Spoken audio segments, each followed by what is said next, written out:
samedi pour venir voir le phare de Babel Oui. à la Halle à 20h30. Pour l'instant que le public n'est pas encore revenu complètement dans les salles de spectacle. Alors venez. C'est un grand défi pour nous, c'est de faire revenir les gens au spectacle. Alors vous voyez, moi je suis à la mairie de Lège. J'ai eu l'honneur d'être invité au point presse.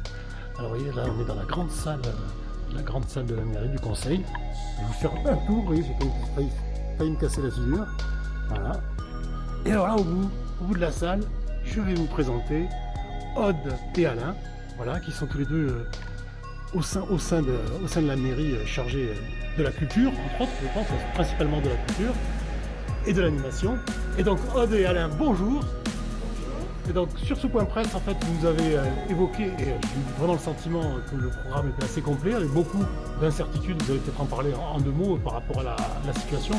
Pour autant, on a pas mal de rendez-vous. Moi, je trouve intéressant que vous nous donniez un peu votre point de vue et puis faire des petits points d'attention ou d'intérêt particulier que l'on pourrait avoir. Puis, voilà. Alors donc, qu'est-ce que l'on pourrait dire aujourd'hui? Nous sommes le 25 octobre. Aude, qu'est-ce que tu peux nous dire donc, sur les beaux spectacles ou manifestations à venir? Alors, on a 4 grandes dates à retenir jusqu'à fin décembre. Donc la première est samedi 30 octobre, ce samedi, pour venir voir le phare de Babel à la Halle à 20h30 par la compagnie Lucie. Nous avons ensuite le 13 novembre Accroche-toi si tu peux par la compagnie Les Invendus, toujours à la Halle et toujours à 20h30.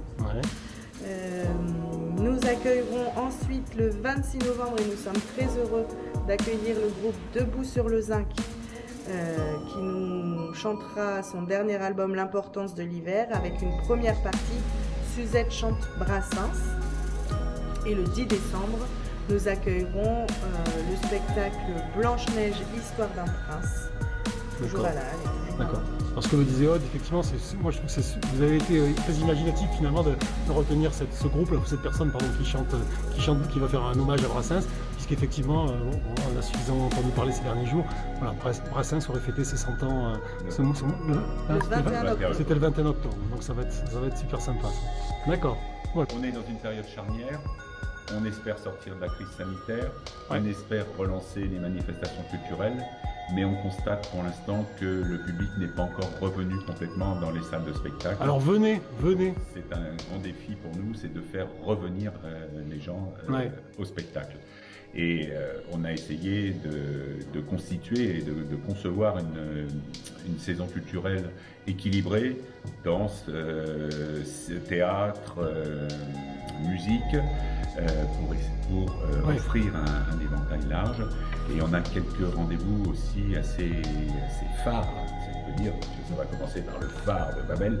On a quelques rendez-vous importants, mais ce que je peux dire, c'est revenez au spectacle, reprenons une vie collective satisfaisante parce qu'il y va de notre bonheur, quelque part. Oui, en plus, ce que l'on disait tout à l'heure, c'est que nous avons de la chance dans la commune, c'est que voilà, on n'est pas une très grosse commune, donc on a des salles qui sont accessibles sans pour autant avoir des milliers de personnes. Donc voilà, il n'y a pas ce risque qu'on peut imaginer dans des grandes salles de concert.